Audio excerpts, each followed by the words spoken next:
Kemudian baru kita sabarnya muncul. Jadi nggak bisa kalau kita ada masalah maunya marah, nggak boleh, disuruh sabar. Kita punya keinginan kuat, maunya keburu-buru, nggak boleh, kita disuruh sabar. Semuanya disuruh sabar.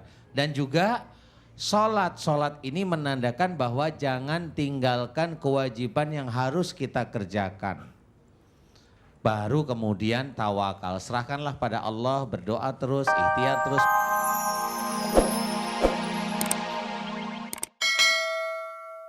أعوذ بالله من الشيطان الرجيم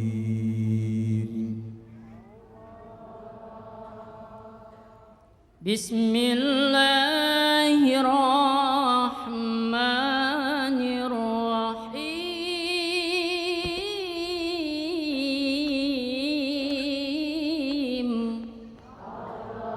بسم الله الرحمن الرحيم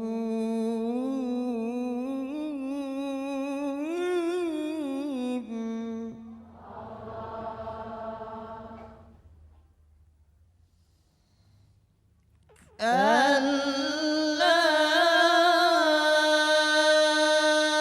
إن الإنسان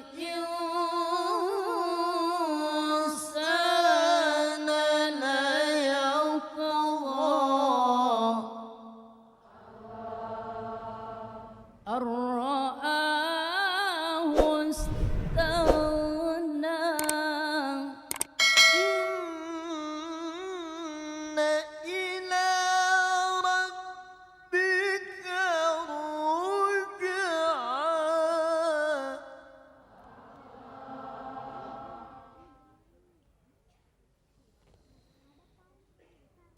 أن رآه استغنى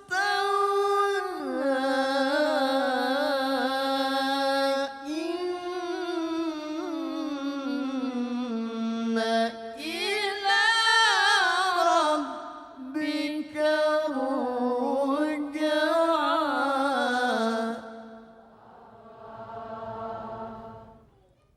صدق الله العلي العظيم.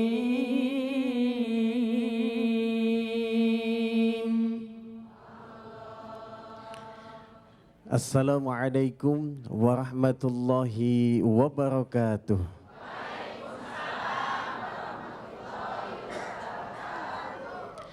Alhamdulillahi rabbil alamin. Allahumma salli wa sallim ala sayyidina Muhammadin wa ala alihi wa sahbihi ajma'in, amma ba'du. Pemirsa pecinta bengkel haji, alhamdulillah di pagi yang sangat indah ini kita sudah dimanjakan dengan ayat-ayat suci Al-Quran yang tadi sudah dibacakan oleh Ustadz Umar dan Ustadz Soni. Mudah-mudahan acara ini membawa keberkahan untuk kita semua. Berkah di dunia dan juga berkah di akhirat. Dan insya Allah kalaupun yang menyaksikan baik yang sudah ada di masjid, An-Nida, MNC TV ataupun yang ada di rumah yang sedang sakit, mudah-mudahan dengan tadi mendengarkan ayat-ayat suci Al-Quran dengan keikhlasan, Allah mendatangkan kesembuhan untuk kita semua. Amin ya rabbal alamin. Pemirsa yang dicintai Allah Subhanahu wa ta'ala, pecinta bengkel hati dimanapun Anda berada, pagi ini kita akan berbicara tentang kapan pertolongan Allah Subhanahu wa ta'ala datang. Nah pastinya setiap kita punya permintaan, punya keinginan. Kita gampang meminta tapi kita sulit untuk mengetahui kapan permintaan kita itu dikabul oleh Allah Subhanahu wa ta'ala. Insyaallah kita akan bincang-bincang dengan guru kita dan kita mendengarkan tausiahnya, yakni dari Ustadz Danu. Assalamualaikum Ustadz. Waalaikumsalam warahmatullahi wabarakatuh. Kapan pertolongan Allah datang Ustadz? Nanti setelah berdoa dan ikhtiar. Dan sebelum kita doa ikhtiar, kita sapa dulu jamaah yang sudah hadir Ustaz, Iya, seperti biasa ya. Ini ada dari Majelis Taklim An-Nur Hegar Manah Bandung. Waalaikumsalam warahmatullahi wabarakatuh. Kumaha Ibu? Enggak kompak nih, ada yang damang, ada yang sae. Ya udah, dua-duanya saya damang ya. Berikutnya dari BKMTI atau Badan Koordinasi Majelis Taklim Mar'atun Hasanah, Barito Selatan, Kalimantan Tengah. Waalaikumsalam. Dari Barito ya Bu? Dekat sini Blok M ya. Iya. Oh Barito sono, Kalimantan Tengah. Sehat Bu? Alhamdulillah. Baik semuanya Bu? Alhamdulillah. Udah makan Bu? Iya. Ada yang udah, ada yang belum. Sama. Yang belum itu berarti jatahnya dimakan yang udah sebenarnya. Iya. Ya. Jadi jawabannya sudah belum.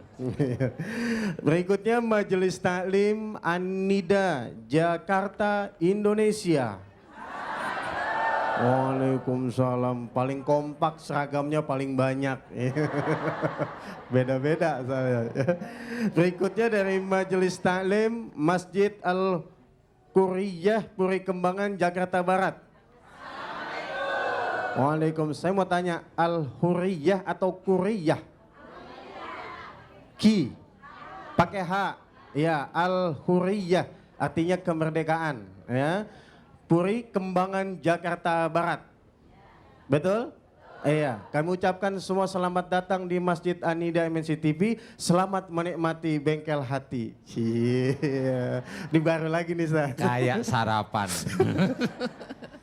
Baik, jamaah sekalian cinta Allah Subhanahu wa taala, kita akan dengarkan bagaimana Ustadz temanya kali ini nih Ustadz, bicara tentang kapan pertolongan Allah datang. Kapan Ustadz? Iya, saya udah tersenyum dulu.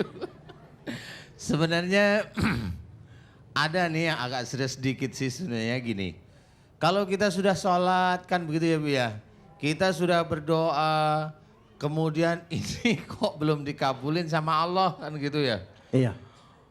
Sebenarnya Allah itu bisa mengabulkan doa, itu tergantung amal soleh. Lah amal soleh itu dihitung bukan diawali dari kita mendapatkan masalah, kemudian berdoa, kemudian memohon kepada Allah dan ikhtiar. Bukan dari itu.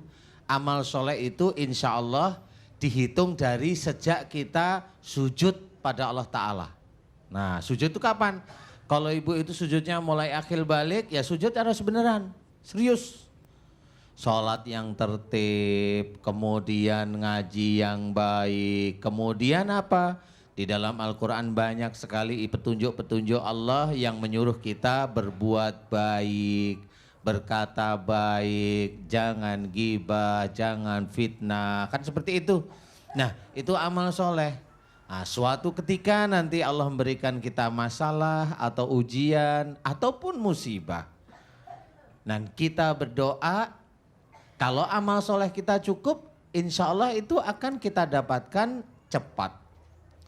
Wa yastajibul ladina amanu wa amilus solihat. Dan Allah akan mengabulkan doa orang beriman serta mengerjakan amal soleh. Nah dalam mengerjakannya kayak ibu datang ke pengajian, benar serius datang karena Allah. Jadi umpamanya pengajian bengkel hati, jangan datang saya ingin sembuh mau ke bengkel hati, malah salah. Ya. Saya akan datang ke pengajian bengkel hati karena Allah.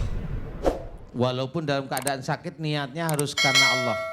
Nah, nanti setelah kita ngobrol, nggak taunya Dai Albar ngasih. Siapa yang mau tanya ngacung dapat. Nah itu hidayah kan begitu ya. Jadi kalau ngaji karena Ustadz Danu juga salah? Ngaji karena Ustadz Danu salah juga sih ya. Salah. Karena Apalagi karena Ustadz Albar ya, salah banget ya. Sama kita mah berdua kalau begituan ya. Tapi ngajinya karena Allah Ta'ala. Walaupun yang memberikan para ustadz, para alim, para ulama, para pendakwah yang memang sudah pandai. Tetap kita karena Allah, kata-katanya harus kita dengarkan. Kalau memang itu baik harus kita ambil manfaatnya. Tetapi ada beberapa yang kurang baik, tidak pas, kurang berkenan. Gak usah dijelek-jelekin. Itu manusia normal salah. Paham Bu ya? Nah, ini amal soleh. Nah yang jelas dalam kita itu menunggu terkabulnya doa kita atau pertolongan Allah, ya kita harus banyak melihat banyak dasarnya. Ya ayyuhalladzina amanu ista'inu bis sabri was shalah. Innallaha ma'asyabirin. Ini sudah dijelaskan, hai orang-orang yang beriman, mintalah pertolongan kepada Allah dengan sabar dan sholat. Sabar ini berarti sebelum sabar kita ada ikhtiar, kita ada cara berpikir, cara bicara. Kemudian baru kita sabarnya muncul. Jadi nggak bisa kalau kita ada masalah maunya marah, nggak boleh, disuruh sabar. Kita punya keinginan kuat, maunya keburu-buru, nggak boleh, kita disuruh sabar. Semuanya disuruh sabar. Dan juga sholat ini menandakan bahwa jangan tinggalkan kewajiban yang harus kita kerjakan. Baru kemudian tawakal, serahkanlah pada Allah, berdoa terus, ikhtiar terus, berdoa terus, tunggu. Jangan sampai ya Allah ini kok nggak selesai-selesai, kapan engkau menolong diriku. Yang jelas pertolongan Allah itu tidak akan sampai di telinga kita dengan kata-kata sebentar lagi mau terjadi. Mamanya itu nggak mungkin karena yang bisa ngomong-ngomong itu hanya makhluk